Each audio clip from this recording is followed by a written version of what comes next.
بسم اللہ الرحمن الرحیم۔ السلام علیکم۔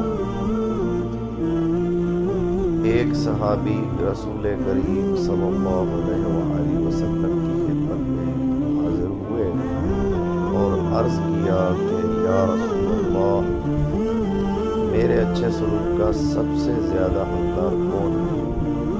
فرمایا کہ تمہاری ماں ہے۔ پوچھا اس کے بعد کون ہے؟ فرمایا کہ تمہاری ماں ہے۔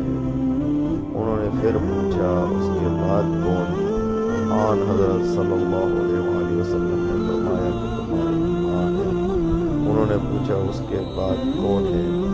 آن حضرت صلی اللہ علیہ وآلہ وسلم نے فرمایا پھر تمہارا